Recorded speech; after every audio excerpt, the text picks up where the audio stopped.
12માં અભ્યાસ કરું છું। મારી શાળાના વિષય સરકારી માધ્યમિક શાળા કાતરોલી છે। મારો આજનો વિષય છે વિકસિત ભારત બિલ્ડથોન 2025। તેનો વિષય સમૃદ્ધ ભારત અને પેટા વિષય જળ સંરક્ષણ। તો હું તમને આજે થોડું પાણી વિશે કહીશ। Water and elixir life.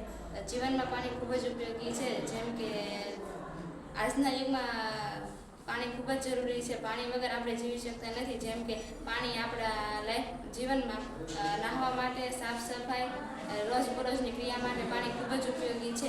અને આજના યુગમાં પાણીની ખૂબ જ તંગી પડી રહી છે, જેના કારણે નદી તળાવ સુકાઈ રહ્યા છે। જો આપણે આની સાર સંભાળ અત્યારથી જ નહીં લે તો આપણે ભવિષ્યમાં ખૂબ જ તંગી પડવાની શક્યતા રહે છે।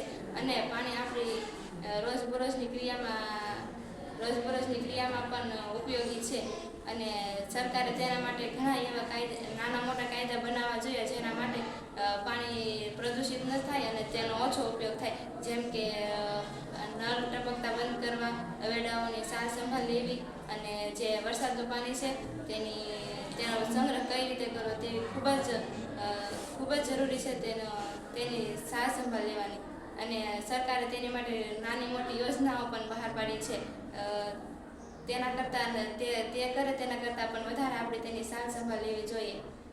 જેમ કે તેનું એક ઉદાહરણ આપું, ડિટર્જન્ટ। જો ડિટર્જન્ટનો ઉપયોગ આપણે ઓછો કરીએ,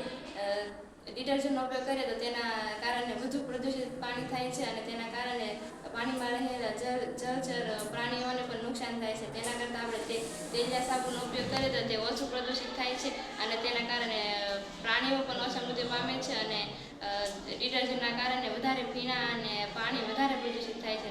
તો તેના બદલે આપણે તેલિયા સાબુનો ઉપયોગ કરીએ તો તે ઓછો પીણા અને પાણી પણ ઓછું પ્રદૂષિત કરે છે। અસ્તુ।